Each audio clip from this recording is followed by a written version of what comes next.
नमस्कार, एक बार फिर से स्वागत है आपका हमारे शो पर। आज हम बात करेंगे रुद्र प्रताप सिंह जी से, जिन्होंने 2010 में आई युवा नाम से एक संस्थान का स्थापना की थी, जो युवाओं के लिए बात करते हैं, ये महिलाओं के लिए बात करते हैं कि इनकी कितनी इम्पॉर्टेंट भूमिका है जब हम बात करते हैं राजनीति को लेकर के। कैमरा चालू होने से पहले इन्होंने मुझसे एक बहुत इंपॉर्टेंट टॉपिक के बारे में बात किया था और काफ़ी इंटरेस्टिंग भी है, जिसे कहते हैं परिसीमन। इसके बारे में इनसे बात करेंगे और कुछ भी जानेंगे इनके बारे में, इनकी जर्नी के बारे में, राजनीति को लेकर के इनके क्या ख्यालात हैं। तो चलिए शुरुआत करते हैं। सबसे पहले सर, स्वागत है आपका मेरे शो पे। जी नमस्कार। नमस्कार सर। शुरुआती यहीं से कर लेते हैं कि मुझे आप अपनी जर्नी के बारे में कुछ बताइए। जर्नी तो देखिए हमारी बहुत सामान्य सी रही है और जब हम लोग छात्र जीवन में आए तो वहीं से भी अपने व्यक्तिगत इंटरेस्ट रहा कि राजनीति में छात्रों की क्या भूमिका रही। फिर यूनिवर्सिटी के बाद हम लोग जब हायर एजुकेशन के लिए यहाँ आए तब भी हमने वही समस्याओं को देखा। तो इसी तरह की एक यात्रा रही है जिसमें केवल छात्र और छात्र से जुड़ी समस्याओं को हमने करीब से देखा, जाना, समझा और उसी के आधार पर हम को ऐसा लगा कि उनकी आवाज़ भी उठानी चाहिए, क्योंकि उनकी आवाज़ कहीं ना कहीं दब जाती है। तो इसलिए इन सब जब हमने अपनी शिक्षा पूरी कर ली तो मुझे ऐसा लगा कि कुछ ऐसा होना चाहिए कि जो केवल युवाओं की बात करी जाए, क्योंकि बहुत सारी बातें होती हैं लेकिन युवाओं की बातें दब जाती हैं। तो इसलिए हमने आई युवा संस्था की स्थापना करी कि जिसका मुख्य उद्देश्य ही है कि युवाओं की राजनीति में भागीदारी को कैसे बढ़ाया जा सकता है। क्योंकि मुझे ऐसा लगता है कि बाकी फील्ड में तो युवा ही है, उसका कोई और तोड़ ही नहीं है। सिर्फ भारत की राजनीति की जब बात करी जाती है तो कहीं ना कहीं युवा वहाँ पीछे हो जाता है और वहाँ पीछे होने का उसका बहुत खामियाजा भुगतना पड़ता है। और वो समस्या का समाधान जब तक नहीं होता है तब तक मुझे लगता है कि युवा संघर्ष करता रहेगा और उसके संघर्ष को ख़त्म करने का एक ही तरीका है कि उसकी राजनीति में भागीदारी बढ़ाई जाए। आप युवाओं के अलावा भी आप बात करते हैं महिलाओं को लेकर के भी, और मेरा मानना है कि जब हम बात राजनीति की करते हैं तो ये दोनों काफ़ी सेंसिटिव मुद्दे हैं। सेंसिटिव मुद्दे इसलिए बोले क्योंकि आप खुद भी इससे पहले जब हमारी बात हो रही थी तो सन 2000 से आप भी छात्र राजनीति में रह चुके हैं। तो आपको क्या लगता है कि जब आप सन 2000 में देखे होंगे छात्र राजनीति और आज की जब छात्र राजनीति देखते हैं तो उसमें डिफरेंस क्या नज़र आता है? देखिए, पहले छात्र राजनीति होती थी जो वहाँ के लोकल इशू की बात करते हैं।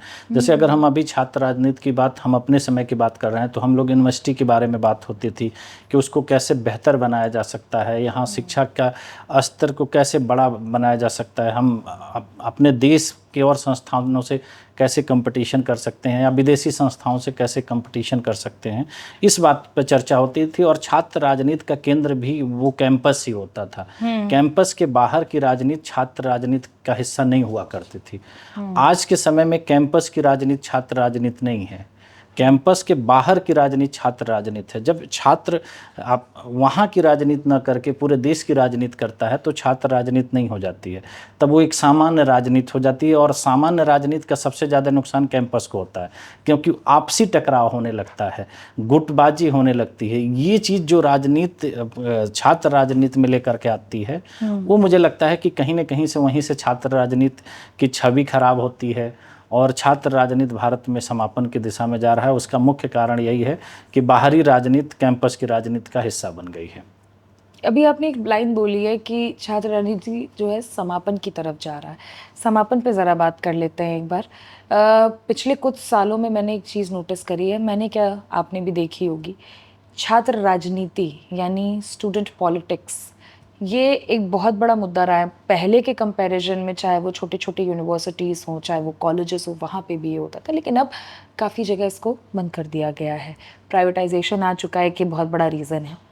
आपको क्या लगता है कि युवा अब जो ना तो एक तो दिलचस्पी नहीं लेते युवा, दूसरा जो लेते हैं उनके पास अपॉर्चुनिटीज़ कम है, क्यों हो रहा है ऐसा? देखिए, इसके 2-3 कारण हैं। पहला कारण तो ये है कि देश की राजनीति नहीं चाहती है कि युवा राजनीति में आगे आए। आज वर्तमान में आप किसी भी बड़े नेता को आप उठा करके देख लीजिए, सब लोग छात्र राजनीति से ही निकल करके आए हैं और वो आज भारत की राजनीति को संभाले हुए हैं। लेकिन वो वही क्यों नहीं चाहते हैं कि छात्र राजनीति आगे बढ़े। जहाँ तक आप देखेंगे हर जगह छात्र संघ पे चुनाव पे रोक लगा दी गई है। हाँ, क्योंकि नए छात्रों को आने नहीं दिया जा रहा है। तो जब वो नए छात्रों का इंटरेस्ट, जैसे आपने कहा, इंटरेस्ट ले ही नहीं रहे, इंटरेस्ट लेने के लिए स्कोप क्या है? इंटरेस्ट तो लेने ही नहीं दिया जा रहा है, और वो लोग ये काम कर रहे हैं। बाधा कौन बन रहा है? जो खुद उसी प्रक्रिया के साथ आज आगे आए हैं। आप एक भी बड़े नेता का नाम आप नहीं बता पाएंगे जो छात्र राजनीति का हिस्सा न रहे हों, लेकिन वो नहीं चाहते हैं कि छात्र राजनीति है। तो जो मैं जिस बारे में हम लोग बात कर रहे हैं कि युवा की बात कर रहे हैं, जैसे आपने महिला की बात करी, तो युवा में महिला और पुरुष कोई नहीं होता। युवा मतलब युवा होता है, वो सब लोग शामिल होते हैं, और उनको आप आने का अवसर अगर नहीं दे रहे हैं तो इससे आप सोच सकते हैं कि राजनीति कितने बड़े जो है षड्यंत्र की दिशा में जा रही है। वो अपने युवाओं का शोषण कर रही है। आप आज देखिए 16 साल का 17 साल का लड़का नेट क्वालिफाई कर रहा है। आपने देखा होगा कि 21 साल का लड़का यूपीएससी क्वालिफाई करके आईएएस बन जा रहा है।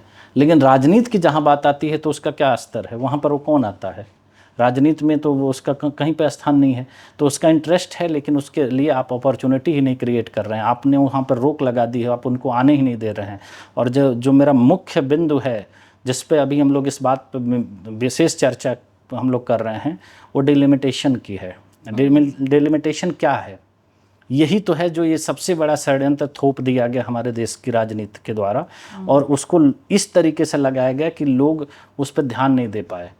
और ध्यान नहीं देने का परिणाम क्या हुआ कि आज देश में युवा राजनीति खत्म हो गई। युवा के नाम पर, महिला के नाम पर सिर्फ इस देश को परिवारवाद थोपा गया है। आप किसी एक सांसद का नाम नहीं बता पाएंगी जो 30 साल से कम उम्र का हो और एक आम व्यक्ति परिवार से आता है। वो कहीं न कहीं किसी न किसी राजनीतिक परिवार का सेकेंड जनरेशन, थर्ड जनरेशन का नेता होगा। वो आम जनता के बीच से नहीं आता है। तो आपने राजनीति को तो परिवारवाद की तरफ एकदम ढकेल दिया, तो अब लोकतंत्र बचेगा कैसे? आप लोकतंत्र की जगह तो राजतंत्र लाने की पूरी प्रक्रिया को आपने शुरू कर दिया। अगर किसी देश की राजनीति में थर्ड जनरेशन अगर राजनीति करने पे आ गई तो आपको क्या लग रहा है कि वो लोकतंत्र है? और उस लोकतंत्र का भविष्य क्या होगा? तो डिलिमिटेशन पे जो रोक लगाई गई थी वो इस प्रक्रिया का पहला चरण था, और उस चरण को जितना हम आगे बढ़ाएंगे हमारा लोकतंत्र उतना खत्म होता जाएगा और हम राजतंत्र की तरफ आगे बढ़ते जाएंगे। Very well explain sir. जब जो बात आपने करी दी है डिलिमिटेशन की, ये हो गया, चाहे परिसीमन कह लीजिए आप इसे। आपको आज वो लोग देखेंगे जो शायद ना तो राजनीति में इंटरेस्टेड हैं, या शायद जिनको राजनीति में इंटरेस्ट है लेकिन उन्हें पता नहीं है। कुछ लोग ऐसे भी होंगे जो शायद पहले से इस टर्म को जानते हैं, पहचानते हैं। कुछ लोग जेनजीज होंगे जिन्होंने टर्म पहली बार सुना होगा। आसान भाषा में मुझे बताइए कि ये होता क्या है। देखिए, जब देश आज़ाद हुआ और जब हमने अपना संविधान अपनाया तो उस संविधान में बहुत सारी व्यवस्थाओं के साथ इस बात की भी व्यवस्था करी गई कि जो हमारे जनप्रतिनिधि होंगे उनका चुनाव कैसे होगा और उनकी संख्या क्या होगी। तो इसलिए संविधान में वो आर्टिकल 82 और 172 का 70 का प्रावधान लाया गया कि जिसमें हर जनसंख्या गणना के बाद सीटों का परिसीमन होगा और उस जनसंख्या के आधार पर सीटें निर्धारित करी जाएंगी। ये बेसिक इंफ्रास्ट्रक्चर है हमारे संविधान का। तो हमारे संविधान निर्माताओं ने इसको बहुत गंभीरता से समझा, क्योंकि प्रतिनिधियों की संख्या बढ़ेगी, जनसंख्या बढ़ेगी तो वो भी बढ़ेगी, और उसी के हिसाब से किया गया।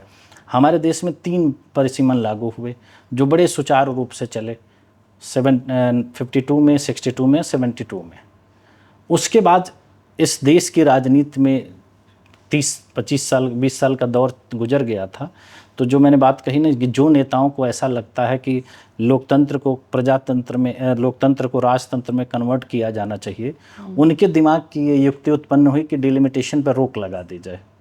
और डिलिमिटेशन पे सबसे बड़ा महत्वपूर्ण तथ्य ये है कि जब आपको जानकर बड़ा आश्चर्य होगा कि जब देश में इमरजेंसी लगी हुई थी तब डिलिमिटेशन पे रोक लगाई गई थी। इमरजेंसी के दौरान इस पे रोक लगाने की ऐसी कौन सी आवश्यकता पड़ी थी कि इमरजेंसी के दौरान डिलिमिटेशन पे रोक लगाई गई? उस समय देश की स्थिति कुछ और रही होगी, तो ये तो कोई बहुत महत्वपूर्ण काम था नहीं, वो बाद में भी हो सकता था, उस पर चर्चा होती, संसद में अपना लोग पक्ष रखते, उसके बाद लगाया जा सकता था। लेकिन नहीं, ऐसा नहीं हुआ। इमरजेंसी के दौरान डिलिमिटेशन पर रोक लगाई गई, और वो भी रोक लगाई गई सीधे 25 साल के लिए। इमरजेंसी तो देश में 21 महीने में ख़त्म हो गई, लेकिन डिलिमिटेशन 50 साल बाद भी इस देश में लागू है। डिलिमिटेशन पर रोक लगी हुई है। 2001 में सरकार ने उसको बढ़ा के 2026 तक कर लिया।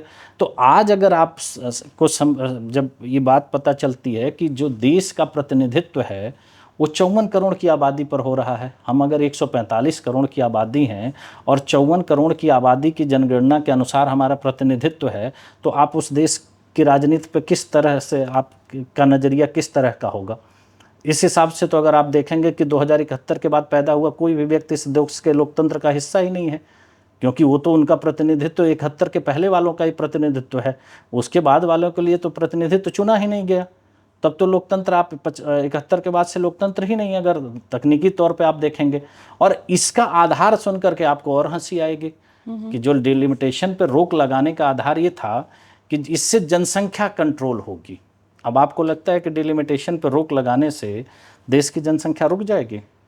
और उसका ये तर्क दिया गया था उस समय कि उत्तर और दक्षिण में जनसंख्या का अनुपात बढ़ा है, तो अगर डिलिमिटेशन लागू होती है तो साउथ की सीटों का फ़र्क पड़ेगा, क्योंकि साउथ ने अपना जनसंख्या कंट्रोल किया है, तो उनकी सीटें कम होंगी और उत्तर की सीटें बढ़ेंगी।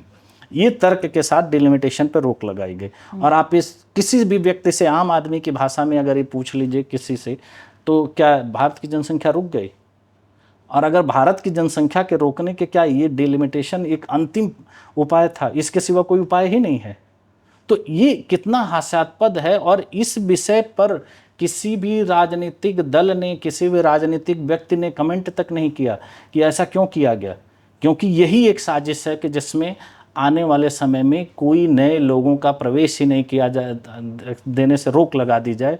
अगर डिलिमिटेशन नहीं होगी तो कंपटीशन बढ़ेगा, हर 10 साल बाद सीटें बढ़ेंगी, नए लोग आएंगे, और जब नए लोग आएंगे तो आपके पास अवसर होगा उन लोगों में से चुनने के लिए कि कौन बेहतर काम कर रहा है। और अगर ऐसा अवसर आपको नहीं मिलता है तो आप उन्हीं लोगों को चुनेंगे, बार बार चुनेंगे जो लोग पहले से हैं। तो ये एक प्रक्रिया थी जिसको आज तक चालू किया आज तक उसको जारी रखा गया है, और उस पर पूरा राजनीतिक महकमा जो है वो मौन है, उस पर कोई चर्चा नहीं है। अप्रैल 2026 में डिलिमिटेशन पर रोक की अवधि समाप्त हो रही है, और आपने अब तक, आप भी बहुत सक्रिय रूप से हर चीज़ों को, राजनीति को देख रही हैं, आपने इस पर कभी चर्चा सुनी? आने वाले 8 महीने बाकी हैं, और 8 महीने बाद अगर इस पे रोक नहीं हटाई, रोक जो है उस अगर कंटिन्यू की जाएगी तो वो सीधे पहुंच जाती है 2051 में, 25 साल के लिए, ठीक है।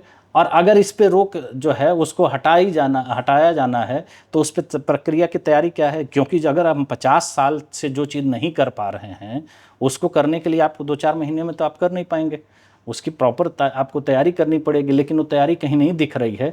तो जो मेन आशंका है कि इस डिलिमिटेशन पर रोक को 25 साल के लिए बढ़ाया जाएगा, इसकी पूरी तैयारी है, क्योंकि आम जनता अगर इसके लिए अपने आप को तैयार नहीं करेगी तो ये तो एक प्रक्रिया का हिस्सा। मैं अपनी जगह क्यों छोड़ूं, मैं दूसरे व्यक्ति को अवसर क्यों दूं?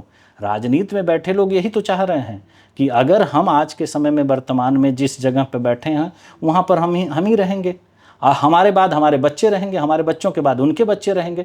तो हम जिस लोकतंत्र की कल्पना के साथ देश आज़ाद हुआ था वो लोकतंत्र बचता कहाँ है? और आज के समय में आप देख लीजिए कि कितने ऐसे राजनीतिक दल हैं जिसकी 3rd जनरेशन पॉलिटिक्स में आ चुकी है और वो शीर्ष पदों पर बैठे हुए हैं। आम जनता का प्रतिनिधित्व तो धीरे धीरे खत्म हो जाएगा, और यही एक इसकी सबसे आसान प्रक्रिया थी जिसको बड़ी चतुराई के साथ और बहुत साजिशन उसको लागू कर दिया गया, और देश इसको भुला दिया कि ऐसा कुछ भी, ऐसा भी देश में चल रहा है। मैं वर्तमान की अगर जनसंख्या के हिसाब से बताऊं तो जितनी भी हमारी विधानसभा की सीटें हैं और जितनी लोकसभा की सीटें हैं वो 3 गुना बढ़ जाएंगी। अगर हम आज 543 लोकसभा सांसद पे हैं तो उनकी संख्या 1400 से पार हो जाती है। तो 1400 से पार अगर हो जाती है, या 12,000 के आसपास आपके विधानसभा में सदस्य बढ़ जाते हैं, तो इससे राजनीति की जो कार्यशैली है, जो कार्य क्षमता है वो बढ़ती है। ज़्यादा जनसंख्या का ये नहीं मतलब नहीं होता है कि उसके लिए उसके जनप्रतिनिधि उसकी बातों को कैसे सुन पाएगा। आज जब 10 लाख की संख्या पर हमारे एक सांसद होते थे, आज 30 लाख की संख्या पर हमारे एक सांसद हैं, तो उनकी आवाज़ वो कैसे सुन पाएंगे? उनके ऐसा तो है नहीं कि कोई ईश्वरी शक्ति है उनकी कि वो हर जगह हर वक्त पे पहुंच सकते हैं। 30 लाख लोगों को एक जनप्रतिनिधि कैसे सुन सकता है? और अगर जनप्रतिनिधि उसको सुन नहीं सकता है तो उसकी आवाज़ को वो सांसद में कैसे उठा सकता है? उनके मुद्दों पर वो बात कैसे कर सकता है? तो जब उनकी आवाज़ वहाँ तक नहीं पहुँच पाएगी तो लोकतंत्र का महत्व क्या रहेगा? उससे अच्छा तो ब्यूरोक्रेसी आपके देश में है, ब्यूरोक्रेसी के आधार पर आप देश चलाइए, एक आदमी को आप लीडर चुन लीजिए, वो पूरा देश चलाएगा। और आज के डेट में वर्तमान में भी तो हमारे देश में राष्ट्रपति होते ही हैं, लेकिन लोकतांत्रिक प्रणाली में राष्ट्रपति से ज़्यादा अधिकार संसद और प्रधानमंत्री को क्यों दिया गया है? क्योंकि वो जनता द्वारा चुने जाते हैं, डायरेक्ट चुने जाते हैं। आपने कभी भी ये नहीं देखा होगा कि प्रधानमंत्री चुनने की प्रक्रिया राज्यसभा किस द्वारा होती है। क्यों नहीं होती है?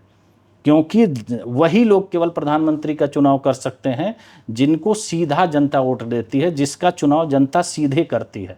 तो डायरेक्ट अगर वोट न मिलने से प्रधानमंत्री नहीं चुने जा सकते हैं, तो ऐसी स्थिति में जब 30 लाख पे हमारे सांसद हैं, तो जनता की आवाज़ वहाँ तक कैसे पहुँच पा रही है? और हम बात कर रहे हैं कि दुनिया के सबसे बड़े लोकतंत्र हम हैं। तो ये एक कोरी कल्पना मात्र है जो हम दिखा रहे हैं, और लेकिन सच्चाई वो नहीं है। सच्चाई से हम दूर जा चुके हैं। इसीलिए इस डिलिमिटेशन पे जो मैं बार बार कह रहा हूँ कि इसकी रोक हटनी चाहिए, इसको एकदम पूरे तरह से फेयर तरीके से इसको लागू किया जाना चाहिए, जिससे देश को प्रतिनिधित्व मिले। हम लोकतंत्र की बात कर रहे हैं तो वो लोकतंत्र में हमारी आस्था बनी रहे। तो इसलिए इस प्रक्रिया का होना बहुत ज़रूरी है। सर मुझे एक बात बताइए, अभी आप मुझसे कह रहे थे कि ऑलरेडी जो सिलेक्टेड लोग होते हैं वो जो डिलिमिटेशन की अगर मैं बात करूं तो हमारे देश में राजनीति का एक सबसे बड़ा मुद्दा होता है जातीय समीकरण। अगर हम उत्तर प्रदेश की बात करें, जो सबसे मतलब कहते हैं कि अगर आपको दिल्ली की गद्दी बैठना है तो आपको उत्तर प्रदेश से होकर निकलना पड़ेगा, वहाँ पे जातीय समीकरण बहुत है। चाहे वो महाराष्ट्र की बात करें, चाहे झारखंड की बात करें, डिलिमिटेशन अगर हो जाता है तो समीकरण बिगड़ जाएगा पूरा इनका। तो देखिए, मैं तो क्या कह रहा हूँ कि जो भी समीकरण बने वो सब 76 के बाद ही बने हैं। आप उठा के देख लीजिए इस देश का इतिहास, जितने राजनीतिक दलों ने जातिगत समीकरण बनाए या जाति के आधार पर जो भी पार्टियां बनी, वो सब डिलिमिटेशन के बाद ही क्यों बनी? क्योंकि सब कुछ फिक्स कर दिया गया। मैंने क्या कहा कि संविधान निर्माता जो हमारे थे वो सब कुछ को जानते थे, उस पर उन्होंने गहन मंथन किया। डिलिमिटेशन में 2 चीज़ें बदलती हैं, एक तो क्षेत्र बदलता है और दूसरी चीज़ें होती हैं संख्या के आधार पर नंबर बदलते हैं। तो आप ये सोचिए उनकी कल्पना कितनी बड़ी रही होगी कि वो ऐसे कंपटीशन को जन्म देना चाहते थे जिसमें आपका कंट्रोल ना हो, जिसमें सिर्फ और सिर्फ जनभावना हो। और आज बात हो रही है बहुत सारी, जैसे आपने जाति की बात करी, इसका एक और नुकसान मैं बता रहा हूँ जो सबसे बड़ा नुकसान हुआ। राजनीति में सिर्फ रिजर्वेशन लागू होता है SC ST को। डिलिमिटेशन न होने से सबसे ज़्यादा नुकसान किसको हुआ? SC ST को हुआ, क्योंकि जब सीटें नहीं बढ़ी तो उनका प्रतिनिधित्व नहीं बढ़ा।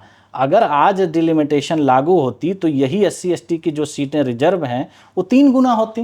भाई आज सब पूरा देश दलित चिंतक बना हुआ घूम रहा है ना, तो उनके प्रतिनिधित्व को मार करके आप दलित चिंतक कैसे बने हैं?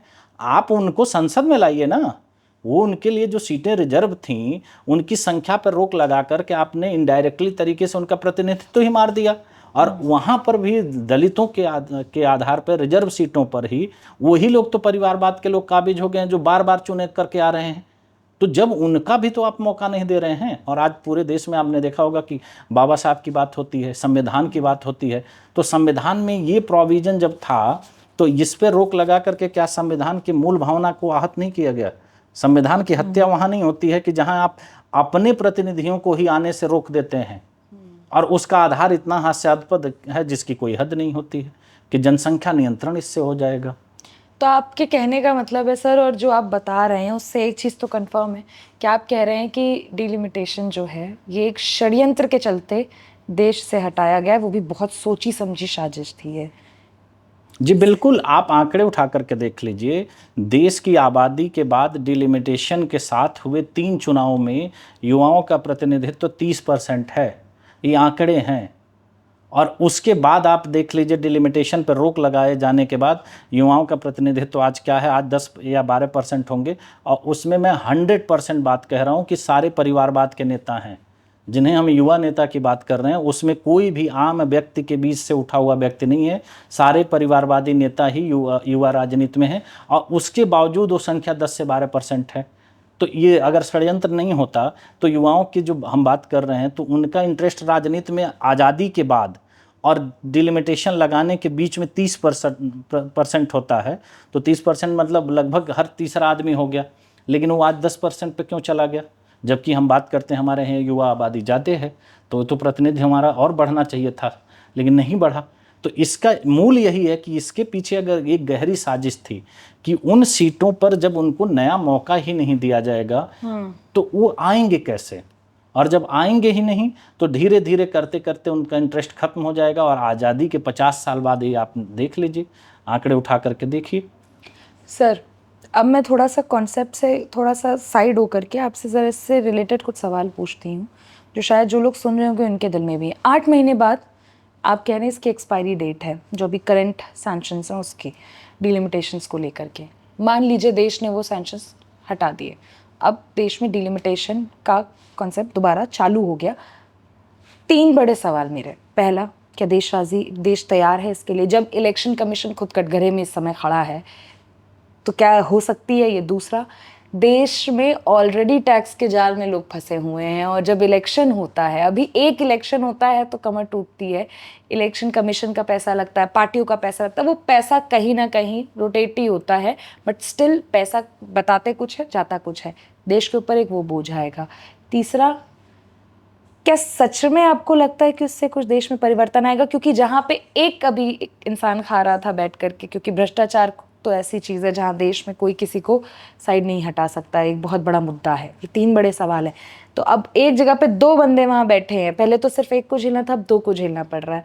ये 3 चीज़ें हैं, इन पे आप कैसे समझेंगे? देखिए, आपके 3 सवाल हैं। पहला सवाल ये है कि क्या डिलिमिटेशन के लिए देश तैयार है। दूसरा ये है कि चुनावी से खर्च बढ़ेंगे। ठीक है।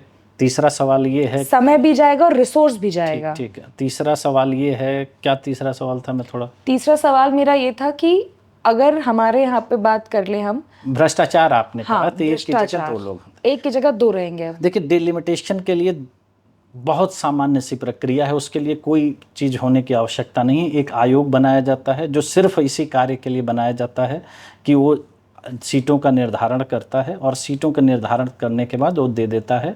उसके बाद वो आयोग अपने आप खत्म हो जाता है। उसकी केवल जिम्मेदारी यही है कि नंबर ऑफ सीट और एरिया को डिफाइन करके उसका कार्य खत्म हो जाता है और उसके बाद वो लागू हो जाता है।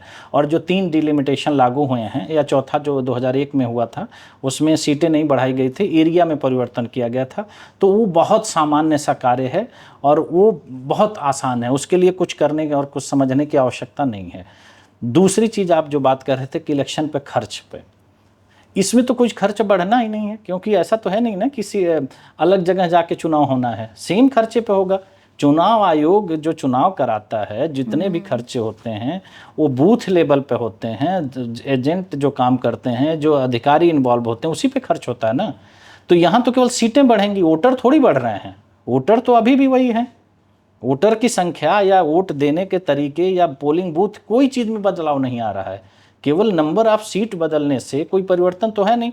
जो 30 लाख लोग आज एक एमपी को चुन रहे हैं, वही 30 लाख लोग 3 एमपी को चुनेंगे। तो वोट डालने तो 30 लाख लोग तब भी जा रहे हैं ना, उसी पोलिंग बूथ पे जा रहे हैं।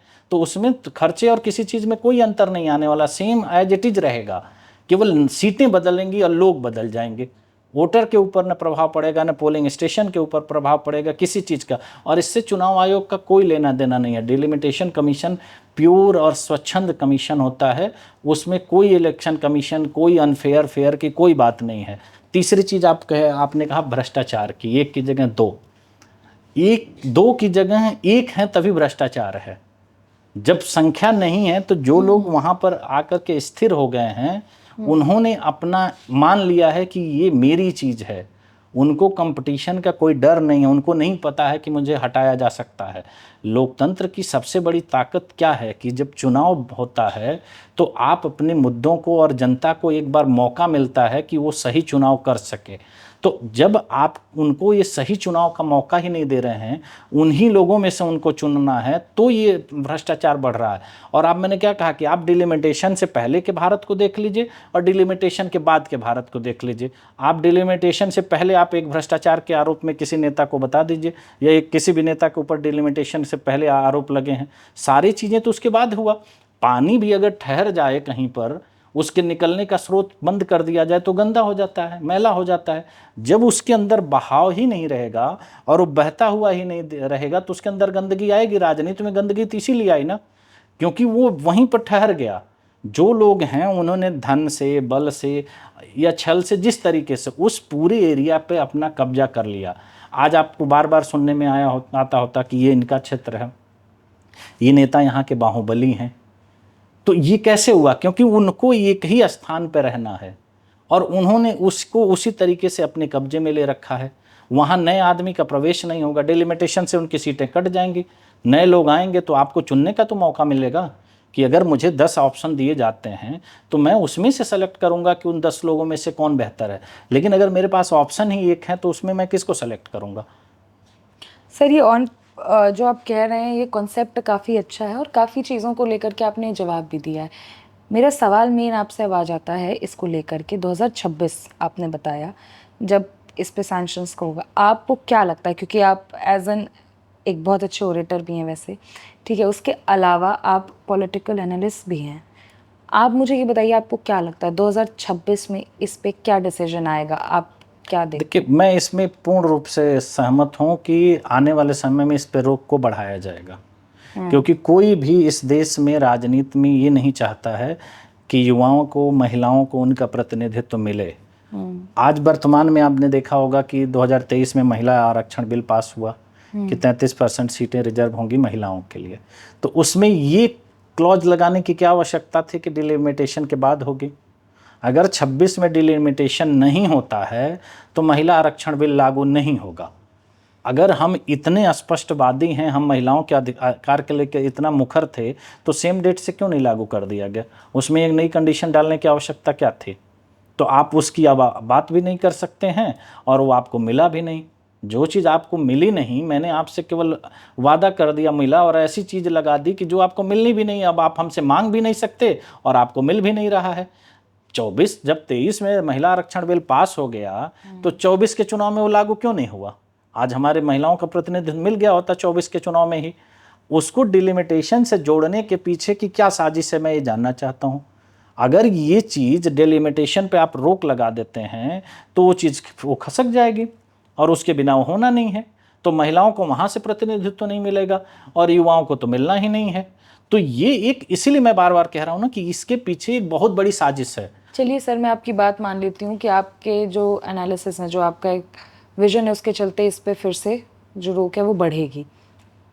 तो अब देश को क्या करना चाहिए इसके लिए, युवाओं को क्या करना देश को अपने मुद्दों को जानना पड़ेगा कि हमारे मुद्दे क्या हैं। हम ऐसा नहीं है कि हम एक बड़े मुद्दे के आड़ में बाकी मुद्दों को भुला दें। अगर इस देश का युवा ये सवाल नहीं पूछ सकता है अपने आप से, पहले उसको दूसरे से सवाल पूछने की ज़रूरत नहीं है, उसको सवाल खुद से पूछना चाहिए कि इस 50 सालों में डिलिमिटेशन पर रोक क्यों लगाई गई? ऐसा क्या कारण है, ऐसी क्या स्थिति बनती है कि जिससे हम अपने इस परिसीमन की जो प्रक्रिया है उसको रोक करके बैठे हैं? तो ये सवाल जब वो अपने आप से पूछेगा तो उसको जवाब मिल जाएगा, क्योंकि इस देश का लोकतंत्र 543 लोगों से नहीं बनता है। इस देश का लोकतंत्र 145 करोड़ की आस्था पे बनता है। अगर उसकी आस्था रहेगी तभी लोकतंत्र रहेगा। अगर ये कोई सोचता है कि इस देश को राष्ट्रपति, प्रधानमंत्री या चुने हुए प्रतिनिधि चलाते हैं, तो ऐसा नहीं है। लोकतंत्र की पहली ही परिभाषा में हम हैं, जो इस देश का नागरिक है, वहाँ से लोकतंत्र शुरू होता है। तो अगर ये नागरिक अपनी सवालों के लिए अपने आप से सवाल नहीं पूछेगा तो ऐसी ही प्रक्रिया बनती रहेंगी। जैसे होता था राजतंत्र में, यही तो होता था कि नागरिकों से थोड़ी कुछ पूछा जाता था, जनता के ऊपर राजा थोप दिए जाते थे और वो अपना राज करते थे। आज देश की आप स्थिति देख रहे हैं, न चाहते हुए भी सच्चाई तो यही है कि नेता आपके ऊपर थोपे गए हैं और आप उनकी बातों को मानते हैं। हाँ, आम आदमी को राजनीति से दूर कर दिया गया। मैं एक और चीज़ आपको बता रहा हूँ कि केवल राजनीति एक ऐसा क्षेत्र है जिसमें हर क्षेत्र का आदमी आना चाहता है। राजनीति के किसी भी व्यक्ति को आपने दूसरे क्षेत्र में जाते नहीं देखा होगा, लेकिन राजनीति में कोई ऐसा क्षेत्र नहीं है कि जहाँ से लोग न आना चाहते हैं। ऐसा क्या है कि बाकी लोगों को राजनीति में आना है, सिर्फ इस देश की महिलाओं को और इस देश के युवाओं को राजनीति में नहीं आना है? उनका इंटरेस्ट इसमें नहीं है? आप बताइए, chief justice of India retire होते हैं, राजनीति में आ जाते हैं। कोई खिलाड़ी रिटायर होता है, वो आ जाता है। ब्यूरोक्रेट बीआरएस लेकर के राजनीति में आ जाता है। फिल्म स्टार राजनीति में आ जाता है। उनका ऐसा क्या इंटरेस्ट है कि जो राजनीति में आते हैं? और जो इस देश का युवा है, जो इस देश की महिला है, वो इस राजनीति में आना नहीं चाहती है। उसके लिए राजनीति एक दलदल के समान दिखाई देता है, क्योंकि ये तस्वीर दिखाई जाती है कि राजनीति ऐसा है। अगर राजनीति गंदी है तो पॉलिटिकल पार्टी के इतने बड़े बड़े नेता अपने बच्चों से राजनीति क्यों करवाते हैं? उनकी घर की महिलाएं कैसे राजनीति करती हैं और आम आदमी के घर की महिलाएं और आम आदमी के घर का युवा राजनीति नहीं करता है? आप 25 से 30 साल के आंकड़े उठा करके देखिए, जो लोग सांसद हैं वो किसके परिवार से हैं? कोई भी राजनीतिक व्यक्ति, पार्टी का बड़ा लीडर, आप बताइए कि उसके परिवार के बच्चे कोई और काम करते हों? वो सिर्फ राजनीति करते हैं। बाकी आम आदमी के घर के परिवार का हर बच्चे को कह दिया जाता है कि राजनीति गंदी है। तो ये एक नैरेटिव लंबे समय से चलता आ रहा है, जिसमें आम आदमी को इससे दूर किया जा रहा है, और इसी का परिणाम आप देख रहे हैं कि भ्रष्टाचार है। इसी के परिणाम स्वरूप भ्रष्टाचार का वो रूप है कि भारत की राजनीति कितनी गंदी हो चुकी है कि आप देख रहे हैं कि लोग जेल में जा रहे हैं, जेल में जाने के बाद भी बाहर आ रहे हैं, चुनाव लड़ रहे हैं, एक दूसरे के आरोप प्रत्यारोप के बीच जनता के मुद्दे को दबा दिया गया और जनता इसी पे ताली बजा रही है। तो हम कोई क्रिकेट का मैच नहीं देख रहे हैं कि जिसमें 2 टीमें खेल रही हैं। राजनीति के मैच में हम भी पार्टिसिपेंट हैं, हम दर्शक नहीं हैं, क्योंकि उसके परिणाम का असर हमारे जीवन पर पड़ता है, और हमारे जीवन पर अगर असर पड़ता है तो हमको इसमें भागीदारी दिखानी पड़ेगी। हमें ये सवाल पूछना पड़ेगा कि आखिर ये चीज़ें क्यों नहीं हो रही हैं। अगर एक और मैं आपको तर्क के साथ बताना चाहूँगा कि जैसे इस पे एक तर्क है डिलिमिटेशन पे रोक को, जो मैंने आपको बताया पहले भी कि साउथ और नॉर्थ का इशू है कि जनसंख्या के आंकड़े से उनका प्रतिनिधित्व कम होगा, लेकिन विधानसभा भी होती है, ठीक है। तो अगर बिहार विधानसभा की सीटें बढ़ा दी जाएं तो उससे कर्नाटक को, आंध्रा को या तेलंगाना को क्या फ़र्क पड़ जाएगा? कुछ फ़र्क पड़ेगा? जनसंख्या के आंकड़े का जो उत्तर और दक्षिण के इशू को बताया जा रहा है, नहीं पड़ेगा, क्योंकि वो तो विधानसभा उन्हीं की है। तो उनकी विधानसभा सीटें क्यों नहीं बढ़ाई जा रही हैं? उत्तर प्रदेश की विधानसभा की सीटें क्यों नहीं बढ़ाई जा रही हैं? उसको क्यों फ्रीज करके रखा गया? उत्तराखंड की सीटें, नया राज्य बनता है, उसकी विधानसभा सीटों का अगर आप अनुपात निकालेंगे तो बहुत कम है। वहाँ 1 करोड़ की आबादी पर 70 लोग विधानसभा सदस्य हैं। आप दिल्ली में देख लीजिए, दिल्ली में 70 विधानसभाएं हैं, लेकिन उत्तर प्रदेश, बिहार, बंगाल, महाराष्ट्र, राजस्थान, मध्य प्रदेश, उनकी विधानसभा सीटें क्यों नहीं बढ़ाई जा रही हैं? उसके पीछे तो आंकड़े, लॉजिक नहीं लगते हैं। तो लॉजिक ही नहीं है इस पे, केवल जैसे कहते हैं ना कि हम उस चीज़ को लेकर के आगे बढ़ाते जा रहे हैं, जनता उस पर सवाल नहीं पूछ रही है, तो चुपचाप ये चीज़ें चलती जा रही हैं। और यही चीज़ होगा 8 महीने बाद वो होने वाला है, जिस पे अभी भी लोग न जागरूक हैं, न ध्यान दे रहे हैं। तो उस चीज़ को फिर से बढ़ा दिया जाएगा और हम फिर वही कब बैठे उस चीज़ पर बातें करते रहेंगे, देखते रहेंगे, क्योंकि इस मुद्दे पर तो बात भी नहीं होती है। देखना तो केवल देखने की बात तो तब होगी जब आप बात करेंगे, ना हम बात कर रहे हैं, ना उसको उस पर चर्चा कर रहे हैं, उसके खिलाफ कुछ बात कर रहे हैं।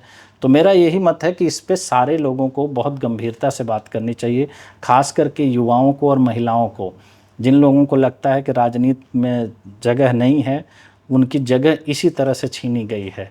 तो उनको ये जगह को प्राप्त करने के लिए मुझे लगता है कि अपनी आवाज़ को उठाना पड़ेगा, अपनी बातों को रखना पड़ेगा, और अगर वो अपनी बात रखते हैं तो मुझे नहीं लगता है कि ये बहुत बड़ा मुद्दा है, ये बहुत आसानी से सुलझ जाएगा। और इसके लिए कुछ करने की आवश्यकता नहीं है, केवल उसकी रोक को आगे नहीं बढ़ाना है, कुछ नहीं करना। अगर आगे नहीं देना है, देने की भी ज़रूरत नहीं, अगर वो नहीं बढ़ाते हैं तो ऑटोमेटिक वो लागू हो जाता है। सारा प्रयास इसको बढ़ाने पे करना है, क्योंकि ये डिलिमिटेशन अपने आप खत्म हो जाएगा 2026 में, उस पर लगी रोक, और अपने आप उसका आयोग आपको बनाना पड़ेगा।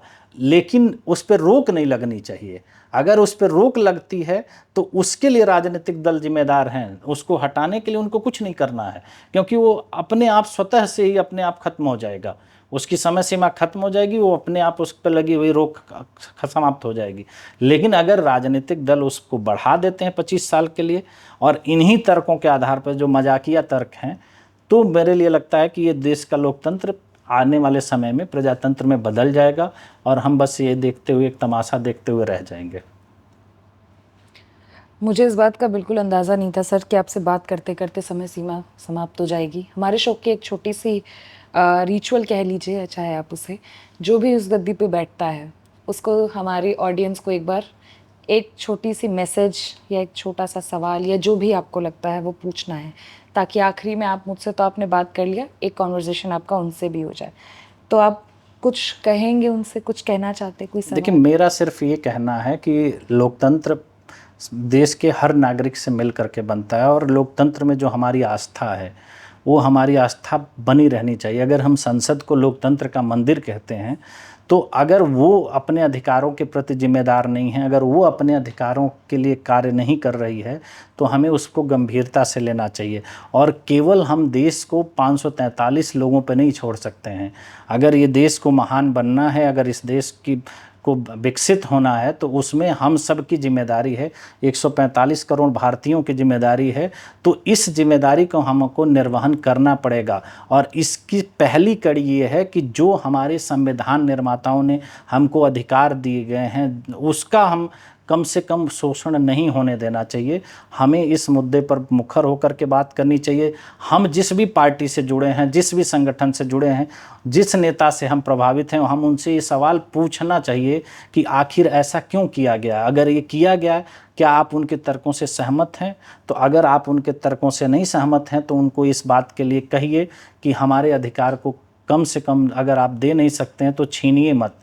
इस डिलिमिटेशन पर जो लगी रोक है उसको आगे न बढ़ाया जाए, और पूरी ईमानदारी के साथ युवाओं को, महिलाओं को राजनीति में आगे आने के लिए जो बंद दरवाजे हैं उसको खोला जाए, ताकि वो देश की तरक्की में, जैसे बाकी जगहों पर वो देश को आगे बढ़ा रहे हैं, पूरे देश विदेश में नाम कमा रहे हैं, उसी तरह से भारत की राजनीति को भी इस ऊंचाई तक ले करके आएँ कि जिससे जो हम सपना देख रहे हैं कि 2047 में देश विकसित होगा, वो हम विकसित देश का सपना पूरा कर सकें और अपना उसमें योगदान दे सकें।